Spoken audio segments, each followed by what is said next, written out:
Welcome, everyone. Good morning. My name is Minerva Lee. I use she, her pronouns. I am an education administrator with UCSF's Institute for Global Health Sciences at Mission Bay, and I'm your moderator for this session. I have the pleasure of welcoming everyone to Succeed Well by Starting Now, presented by Dr. Lorneka Joseph.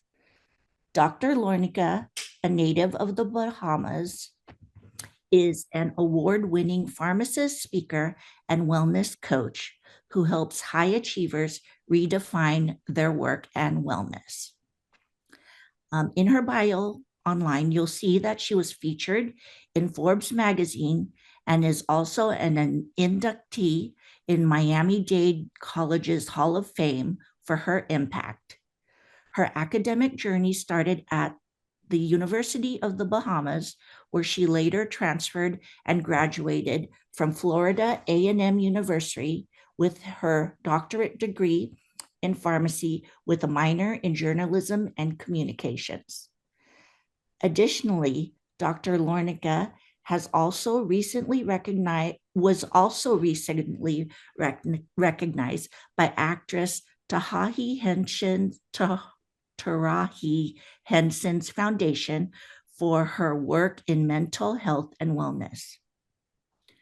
Founder of Brightly Awake, a professional service company, Dr. Lorneka's client roster includes Orange County Head Start, Women of Walgreens, Citibank, Hogan Law Firm, University of West Georgia, SLS, Baha Mar Hotel, Florida Department of Health, Orlando Bar Association, and more. Her core speaking topics include personal development, leadership, mental health, student success, and empowerment. Her faith in God makes this journey bright and bold. Over to you, Dr. Lorneka.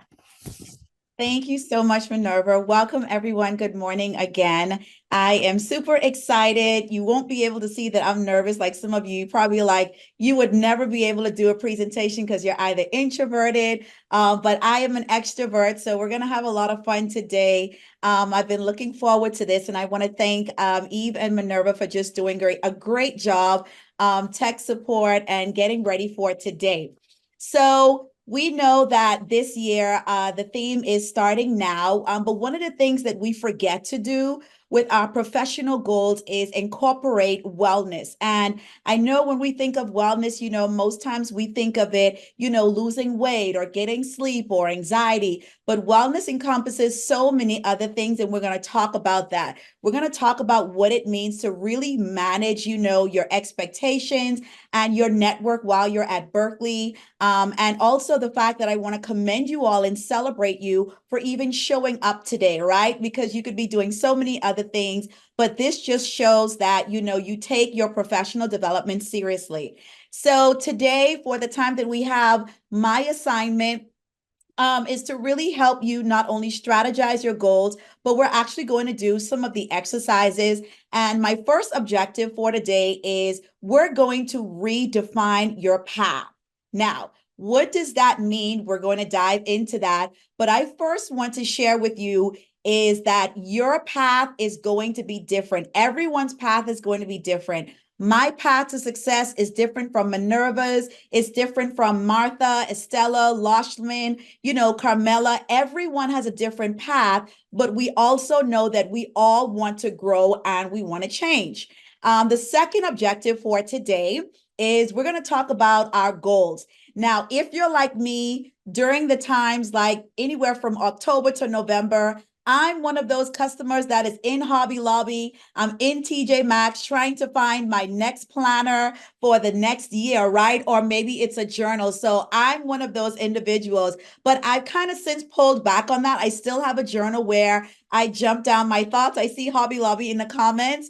But one of the things that I have done a little bit better is I've tried to get a little bit more organized. So I'm still using my journal, but not as many organizers, right? And planners, because then it's like you're 2 years ago, the goals that you had, you're still working on it, but now you don't have that planner anymore. So we're going to talk about how to strategize your goals into actionable steps. And then last but not least, we're going to also discuss what it means to manage burnout. So here's the thing, everyone. Stress is inevitable. Let me say that. I know some of us were probably thinking, how can I avoid stress? I don't want to wake up stressed. Maybe today, right, on your way or getting ready, you went to Starbucks, and maybe if your kids are home, someone spilled your Starbucks, maybe your dog walked into a meeting. So many things can happen that can, cause stress, but I want you all to know that stress is inevitable, but we're going to talk about how you can manage it so that you can prevent self-sabotage. All right? Next, Minerva. All right. So, as we are talking about strategizing and really working well and succeeding well, I want to introduce you to something known as a UVP. And a UVP is your unique value proposition. Now, you're probably saying to yourself, Dr. Joseph, what does that have to do with the Success Now conference? It has everything to do with you being a valuable team player and staff member at Berkeley. So, of course, I want you all, if you have pen and paper, if you're using your devices, we want you to still be engaged. So don't jump on social media. But I want you to think about, what is it that you bring to your department? Want you to think about that. And as we're going through the presentation, I want you to think about what makes you different, Lashland, if I'm saying that correctly. What makes you unique, Monique, right? Because what Monique brings is totally different from what Laura or Cindy brings. And so as we are going through these, the presentation today, I want you to think about this. And so as you can see here, I decided to share a template of how you can create your UVP. Again, your UVP is what makes you different.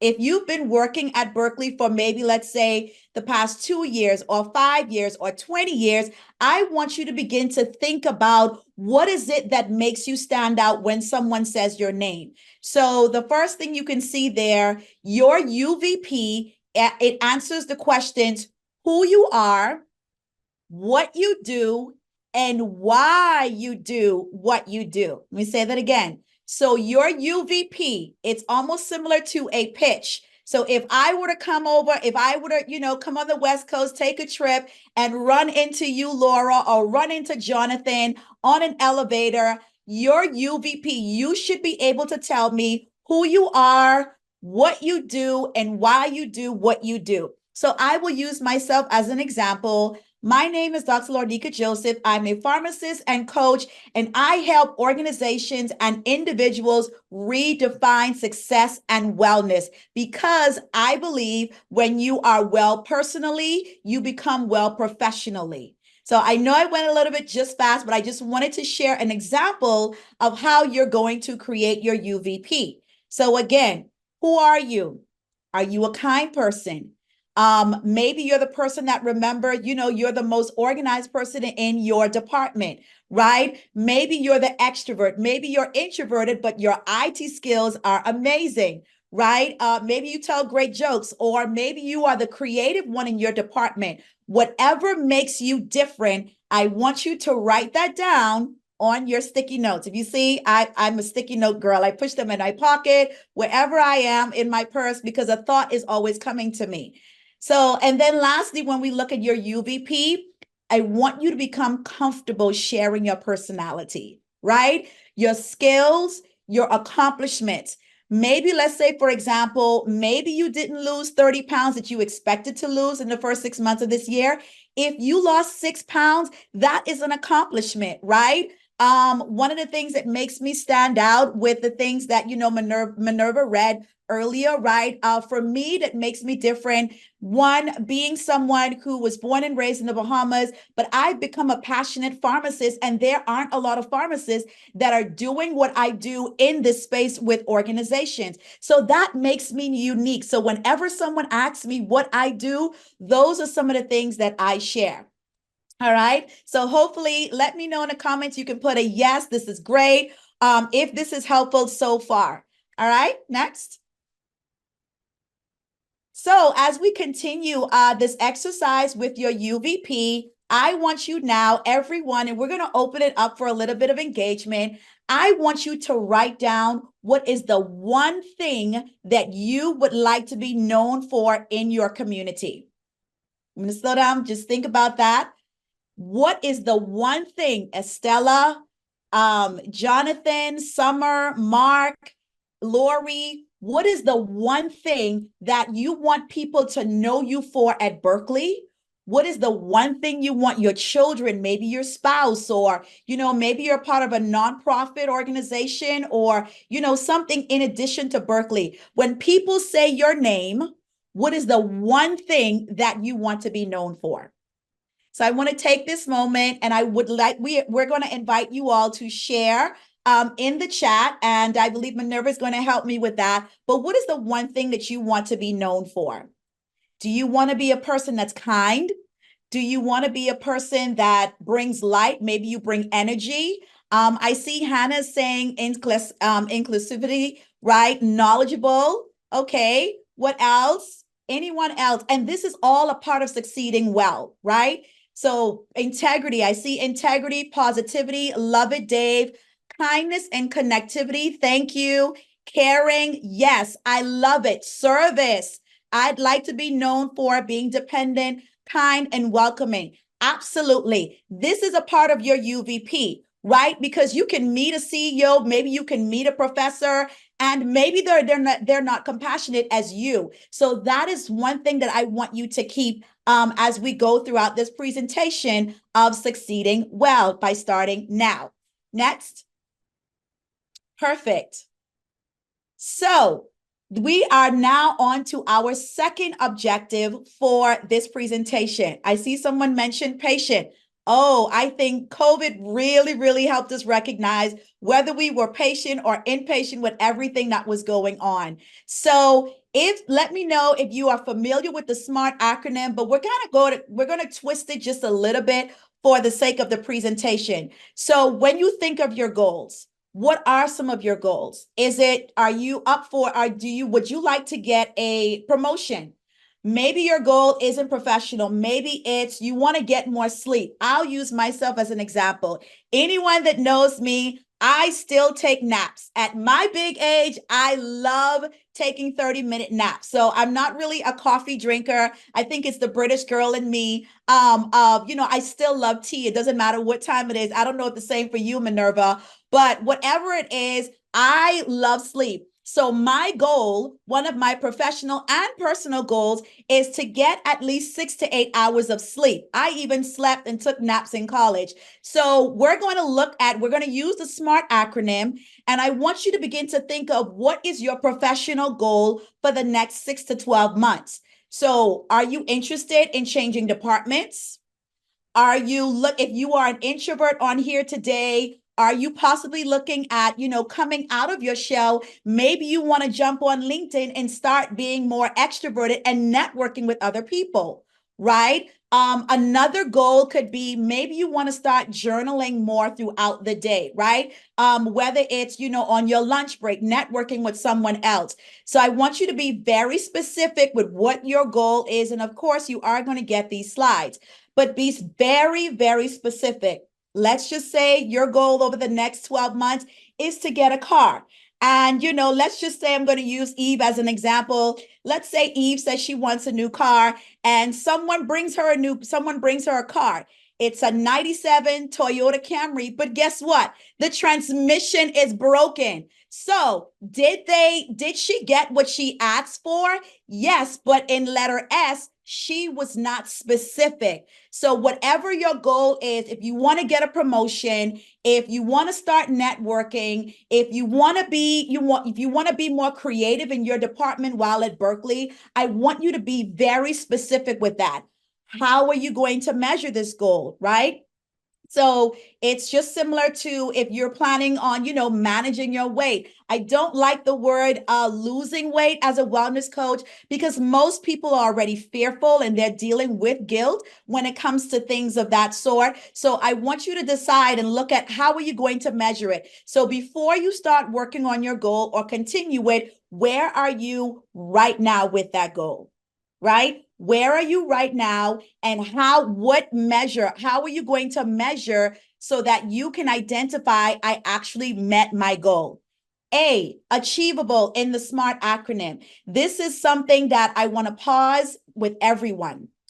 I want you to make sure that the goal that you're writing down for the Now Conference and for this season of your life, make sure that it is something that is achievable. What do you mean, Dr. Lorneka? I'm glad you all asked. The reason why I want you all to make sure that this is a goal you can achieve, for example, if your parents are getting older and you're running for a promotion, you're trying to be a department chair, or maybe you're trying to get more sleep, maybe there is something that you're going to need to help you, right? So if you're trying to do more on your job, then there's a part of your personal life that you may not be able to show up, right? So one of the things that I tell my clients, as well as when we're working and I'm in these workshops, is that balance is impossible.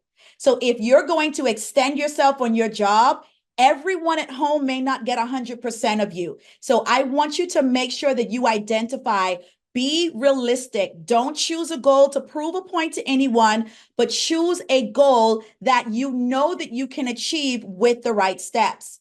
As we're going through this, is this relevant, right? Is your goal relevant to the current season that you are in right now? Like, say, for example, for myself, I'll use myself. I'm working on my second book that is releasing this summer. So there are some things I may not be able to go out and eat with everyone every weekend, because in addition to working and running my business and facilitating workshops, I cannot be at every social event request that I get. So I'm going to have to set some boundaries and say no, right? Because that is a goal that is relevant to me as an expert, as a wellness coach and a pharmacist. I want to make sure that I give the world what they're requesting. And that for me, in the next couple of months, is publishing my second book. Time bound. You want to make sure, how long is it going to take? Is it going to take 21 days? Is it going to take 3 months? Is it possibly going to take 12 months for you to get this promotion, to get more sleep, to connect with someone, in a different department? How long? I want you to be very specific with your goals. All right. Next. Hopefully this is great. How many of you put a yes or no in the comment section if you've heard of the book Atomic Habits? We're going to give it just a second. Let me know if you've heard or if you've read the book Atomic Habits. Okay, I see some yeses, some nos. Okay, great. So I love the book, and I'm actually getting ready to read it again once I finish my second manuscript. And I thought that it was so fitting for today's conference and today's workshop, as we talk about succeeding well by starting now. And this is a quote from James Clear.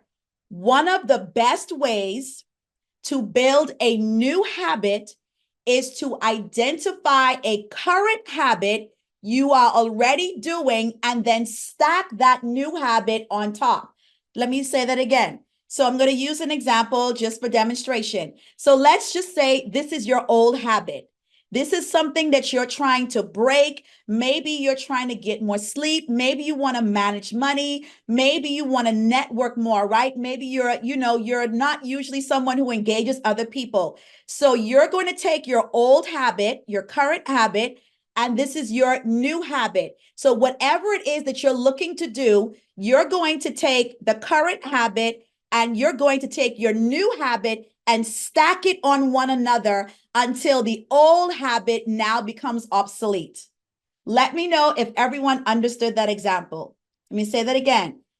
Your current habit, whatever it is that you want to stop doing, if you want to, if you want to be more kind, if you want to be more present with your children because they're getting older, going to college, if you want to speak up in your department at Berkeley, maybe you're someone you're like, Dr. Lorneka, I don't like to speak up because I don't think my voice is necessary. I don't think anyone's going to listen to me. Well, that is what you're currently doing. And you're going to now start affirming yourself so that your new habit is now overtaking your old habit. And in medicine, this is what we call lifestyle modification, or in the coaching space, it's called habit stacking. So I want you all to do that as well. Next.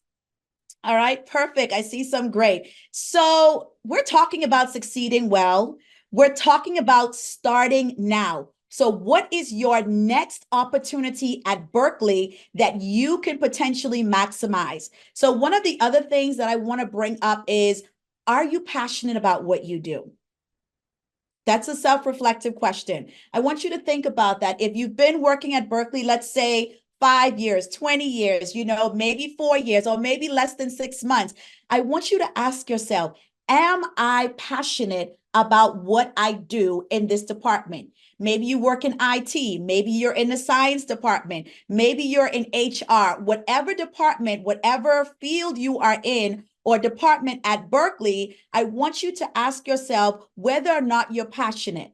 And here's why I'm asking this question. The reason why I'm asking this question, go back. Okay, perfect. The reason why I'm asking this question is, if you're not passionate or if you don't like what you do, then productivity is going to be decreased.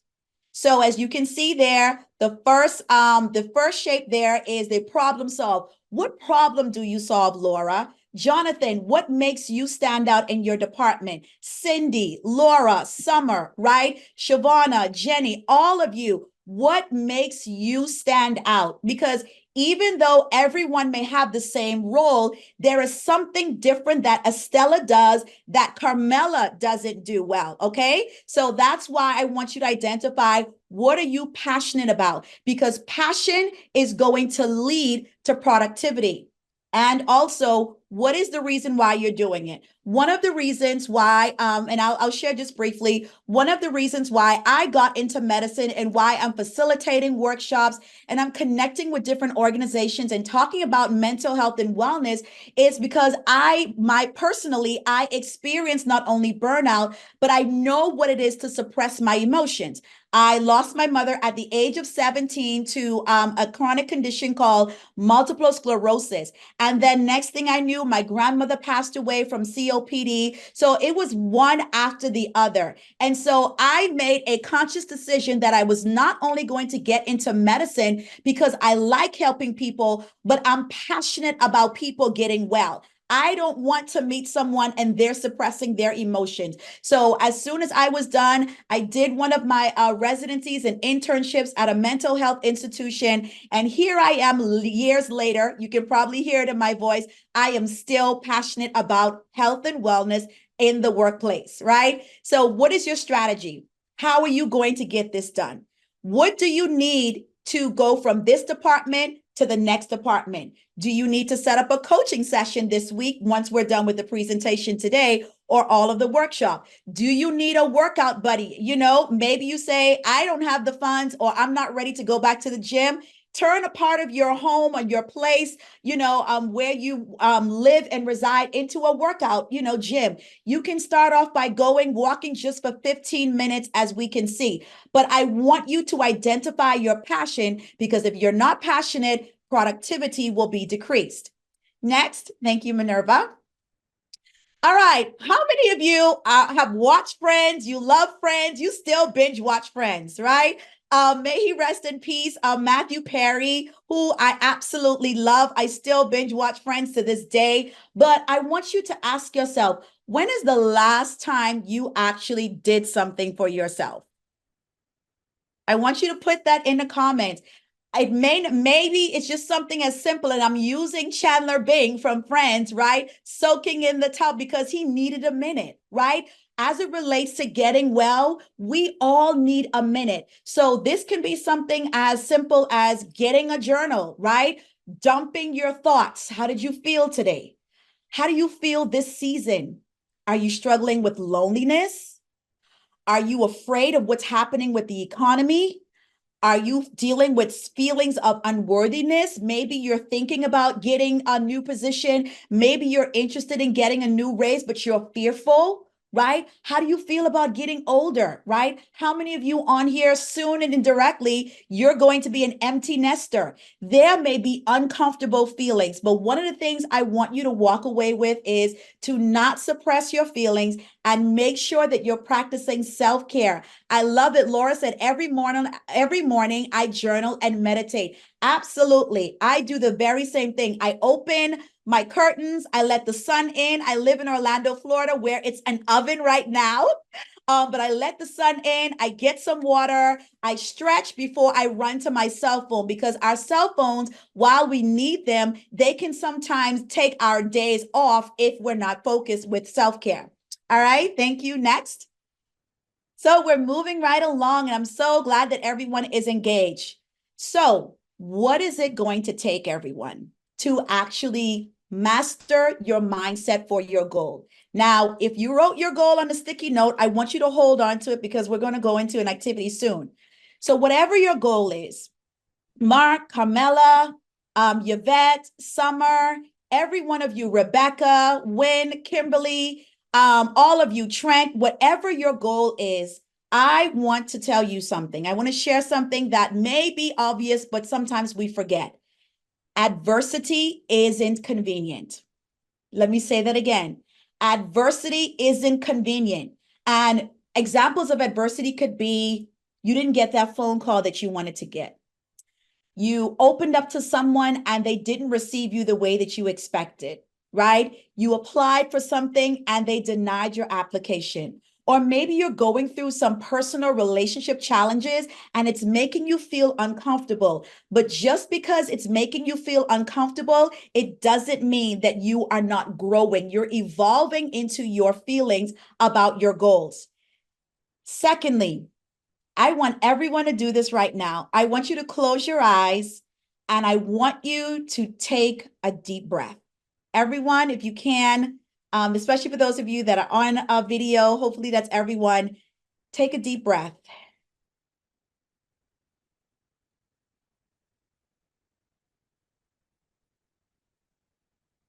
You can open your eyes now. The reason why I asked everyone to take a deep breath is because I want you to recognize that you are doing the best that you can.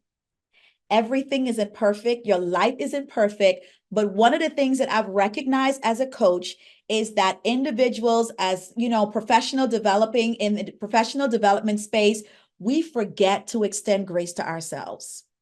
Well, Dr. Lorneka, I'm not doing well. My performance review last year is still the same. Guess what? At least you're still moving forward and you're progressing.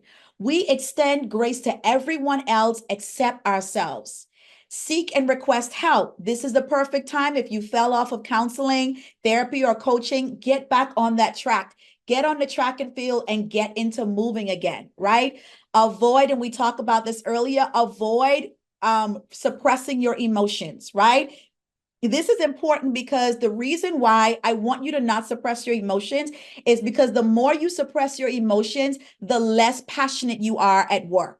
The less passionate people in your department at Berkeley won't get to experience the real you because you're pretending, right? So don't fake it until you make up. Bring your entire self to Berkeley. And then, of course, do a brain dump as we talked about earlier. All right, perfect. Next. All right, so I'm going to turn this over to Minerva, but we want everyone to answer this question. Minerva, I'll turn it over to you. So on screen, you'll see the question, what aspect of your well-being is top priority over the next 6 to 12 months? Oh, I'm sorry. And I believe, is there a poll we have? The poll has been launched. We'll keep it open for just a couple minutes and then I can share the results. Thanks, Eve. The options are physical health, exercise, disease management, or sleep. B, mental health, stress, mindfulness. I'm sorry. Oh, I'm sorry. My slide, it's so sensitive. Anxiety or independence.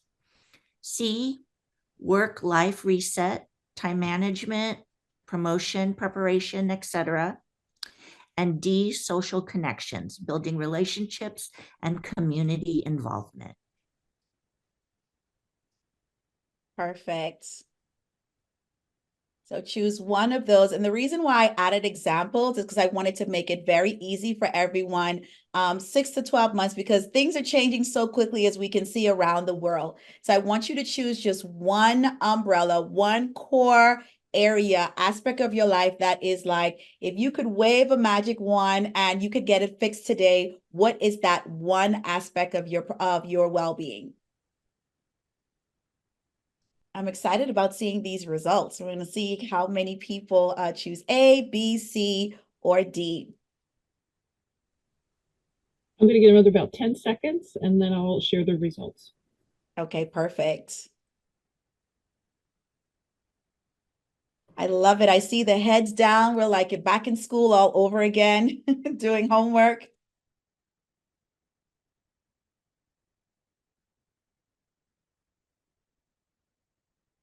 All right. Are we ready, Eve? I'm hoping they were shared out. Are we not seeing that? I'll share it from my end then. Okay, perfect. So I see 49% said that over the next 6 to 12 months, their physical health is a top priority. I love that. Okay, we see, okay, great. Everyone can see it. Mental health, perfect. Stress and mindfulness, followed by work-life reset. I love social connections, right? Social connections is at the bottom. We're like, Dr. Lorneka, I am zoomed out. I am peopled out. I am trying to work on myself. So less socializing is what is happening for me. But I love that at the top, or most of you chose physical health with exercise and getting sleep, because of course, if you are not well, as I mentioned earlier, when you're not well personally, it shows up professionally. So it shows up with you being groggy. It shows up you being angry, maybe having, a different conflict with your peers and your colleagues. And so I love that over the next 6 to 12 months, that this is something that we're all prioritizing. It is super hot here in Florida, but I'm going to make sure that I'm getting up early. I'm going to do my stretches. I'm going to walk. I'm going to get my body moving. And I love that everyone said that that is their priority as well. Okay, perfect. Thank you, Eve. All right. So the next thing that here is we are now going to shift in. So as we're getting almost to the end, thank you so much for your engagement. So how do you reset your priorities? We talked about what is your UVP, who you are, what you do, what is your goals over the next 6 to 12 months. But now we're going to talk about how to reset your priority. Maybe last year your priority was your finances. Maybe this year, as most of you said, it is your physical well-being. So time management, right? I want you to, you can put it in the chat. How many of you're stuck with time management? You're like, I need to get better. I'm one of those people, like I'm usually running late. I'm trying to grab Starbucks, but I'm really looking for some tools and some ways to get better with time management, right? And before we look at time management, yes, Eric said consistency is key. Absolutely. So one of the things that I learned early on growing up in the Bahamas with my mother and my grandmother, they always helped us because we are in the Bahamas, we wear uniforms and things of that sort. So when we got ready, my brother and I, for school, it would be preparing the night before. So I still use that today to help manage time. So one of the things that I want to help you recommend is auditing your time. Where is all of your time going? Are you, is it maybe you have a lot of screen time, right? Our cell phones can sometimes be great, but sometimes they can be a distraction, right? Depending on what your goal is right now at work, right? The next thing, how many of you are afraid of asking for help? You're like, Dr. Lorneka, I'm not going to let anyone know that I don't know how to do this. I don't know what this next presentation is going to entail, right? So delegating is very important, because if you're afraid of asking for help, your goal is not really going to be accomplished, right? We all need each other. I wouldn't have been able to do what I do what I did today without Minerva's help, without Eve's help and Lisa's help, right? So don't look at asking for help or delegating tasks, whether that's telling your children to be a little bit more responsible, asking your mate to help you walk the dog. Maybe it is time for you to, hire someone, maybe to declutter your home, declutter your garage, reach out to your next door neighbor. But there's nothing wrong with asking for help. Automation, right? If maybe your example, if you're like me, I'm on LinkedIn, but I'm looking to grow a little bit more, be more vocal there. There are tools that you can use to automate certain things beyond your builds, right? And then last but not least, with your resetting your priorities, we talked about self-care. I'm going to go a little bit slower with this one. This can be just setting up a small at-home gym, getting a mat, just working out for 10 to 15 minutes. One of the things that I tell my clients, if you have not worked out in 10 years or 5 years and you try to go run a marathon, oh, you're going to be aching, okay? When you get home, Houston, we have a problem because things that didn't ache before, they'll now start aching because you have not exercised the muscle. So start off small. And as someone mentioned earlier, start off small, but consistency is key until you reset your body. And now your body is familiar with working out again. Invest in coaching to reduce anxiety, right? We are not here to be islands, right? We love to go on islands for vacations, but the reality is at Berkeley, we all need each other to survive and thrive. Next. Perfect. So I just wanted to just share this as it relates to stress. APA, which we call the American Psychological Association, 84. This was a stress study that was done back in 2021, literally at the height of the pandemic, where 84% of adults reported at least feeling one emotion from stress. That text message that you keep getting from that person that only comes to you when they need something. That email, right? That bill, whatever it is, we all experience some level of a stress or anxiety, right? And one of the things the reason why I brought this up is because I want us to recognize that stress is normal. What is not normal is unresolved stress. So if you've been waking up anxious, maybe you've been going to sleep anxious, right? If you're dealing with insomnia, it is okay to struggle for a little bit once you're getting help, right? And another thing I want to share is grief isn't always connected to someone dying. Let me say that again. We're still talking about stress and succeeding well. Grief is not always limited to you losing a loved one. Grief can be something happened in a previous season. Maybe your relationship didn't work out.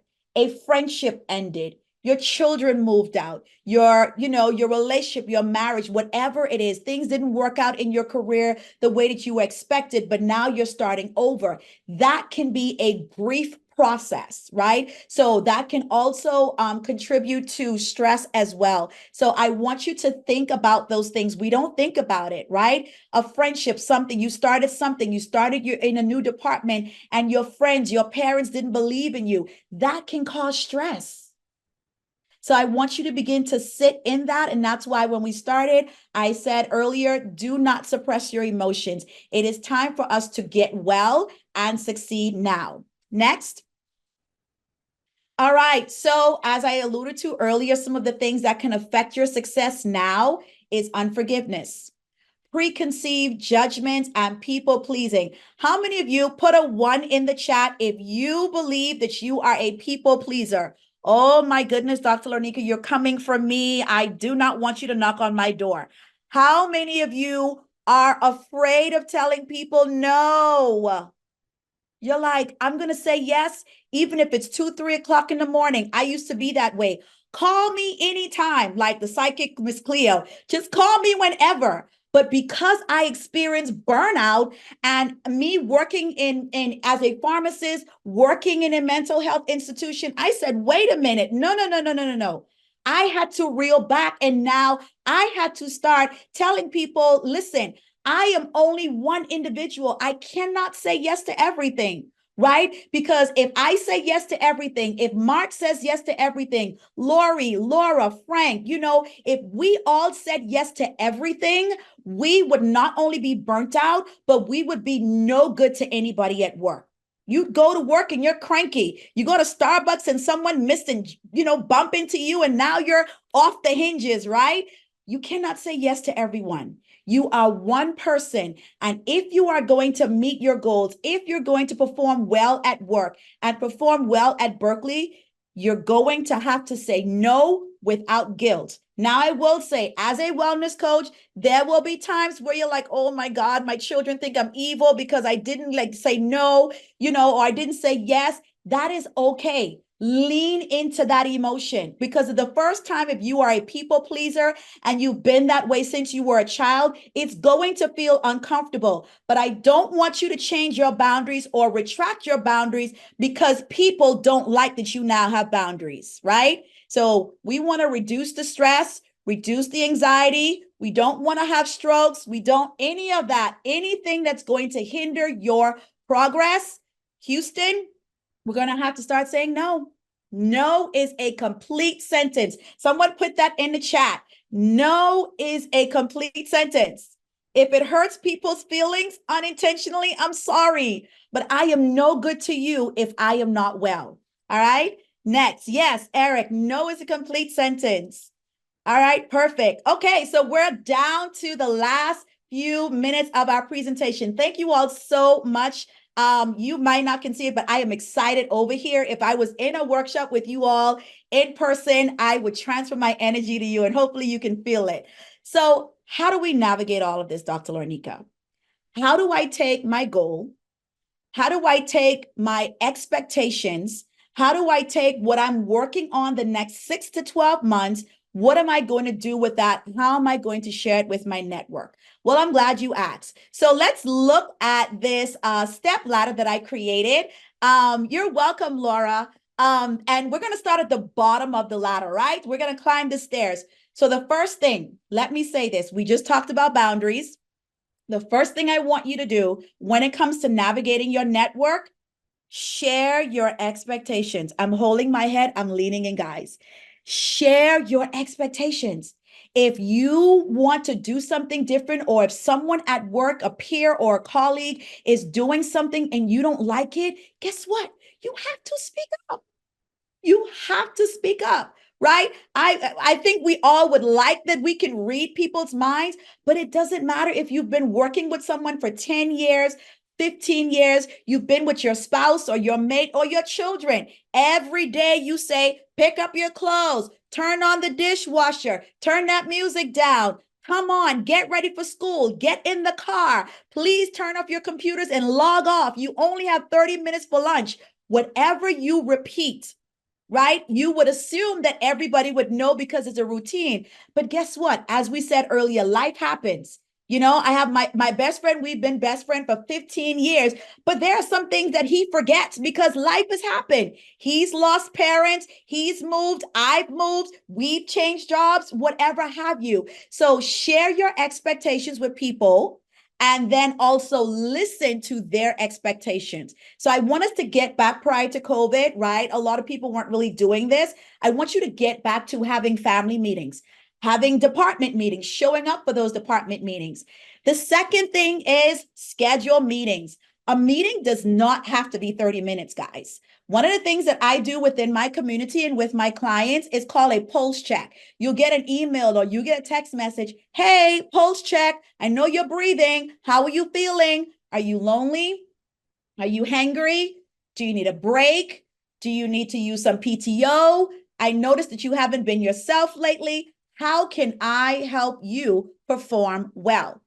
The second thing, the third thing as it relates to navigating your network, again, as we mentioned earlier, don't suppress it, right? I know we've seen the memes. You've seen them on TikTok and Instagram. Fake it until you make it. No, we're not going to fake it until we make it anymore. Faking it until we're making it is why a lot of people, right, are now their mental health is exasperated and you can't sleep because we're pretending.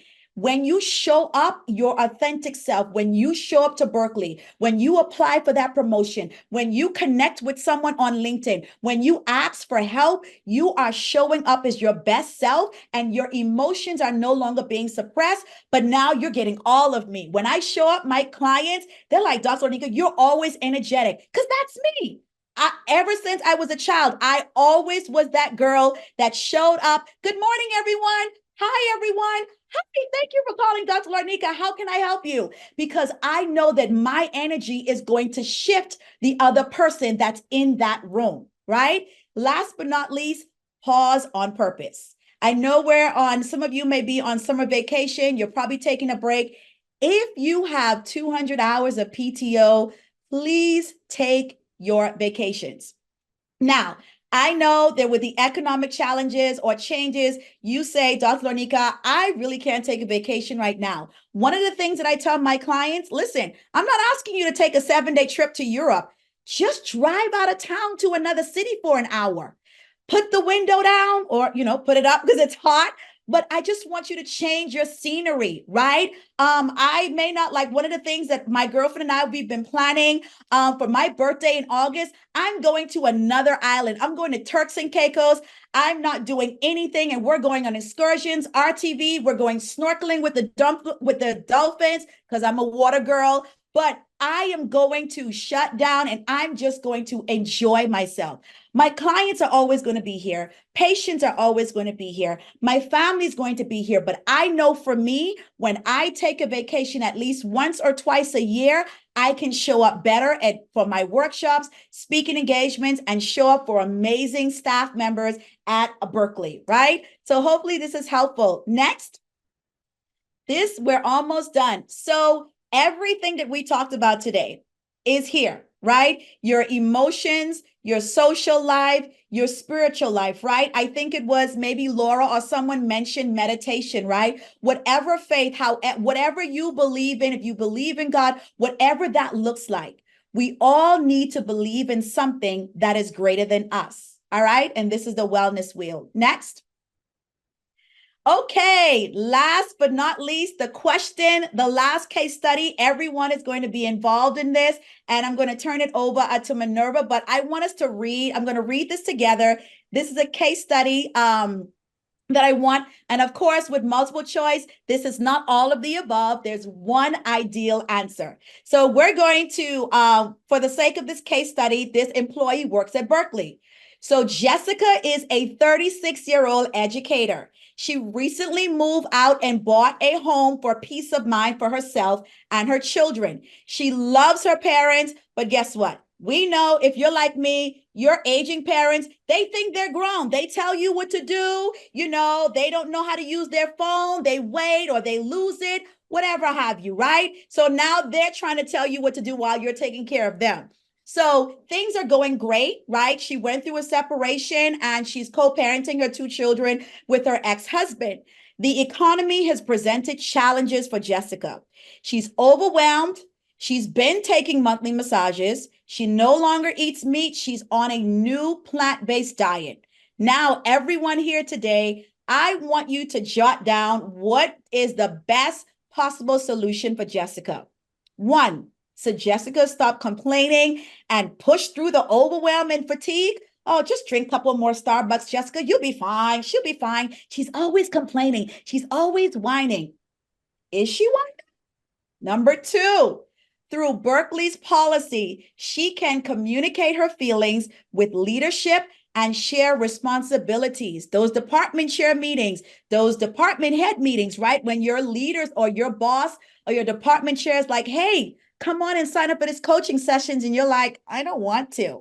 Number 3, work harder. Do you think Jessica should work harder and hope for a promotion to make more money? Well, one of the things that we know, more money can bring more problems. So I'm going to turn it over to Minerva and let's see what these results are. What do you think Jessica should do to change her situation?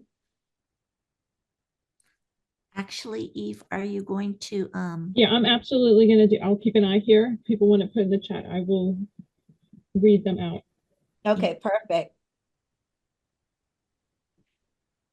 And hopefully this was great. There's a lot of consensus so far about number 2 through Berkeley's policy. She can communicate her feelings with leadership and share responsibilities. This was going to be my choice as well because I think that would be an excellent one. I'm not seeing anything besides 2. Okay, perfect. Everyone gets an A+. I can't get everyone Starbucks, but that is the ideal answer.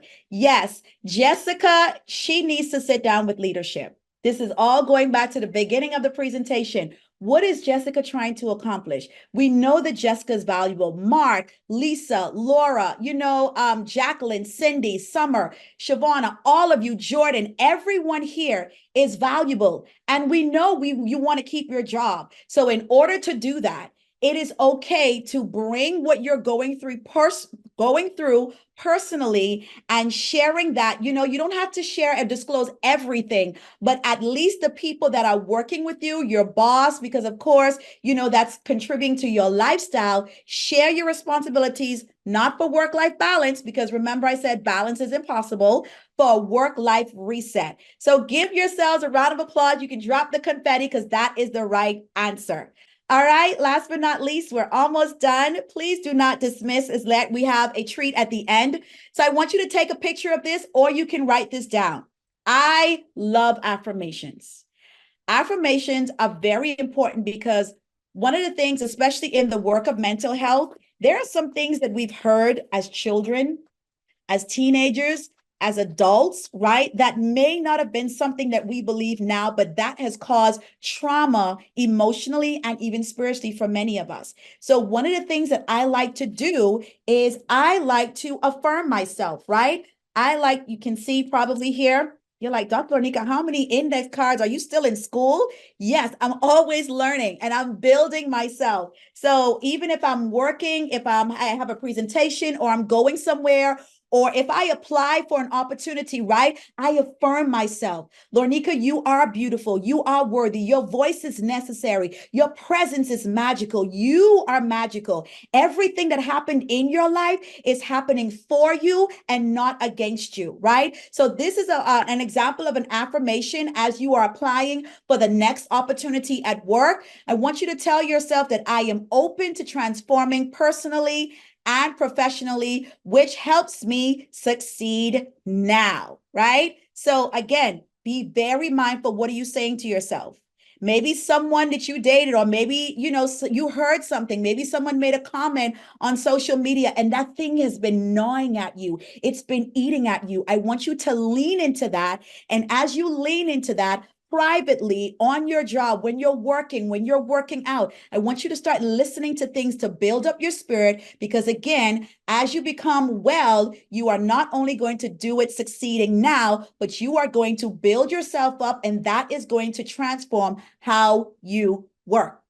All right, last slide, Minerva. Of course, as you can tell, I am a sitcom girl. I love Seinfeld.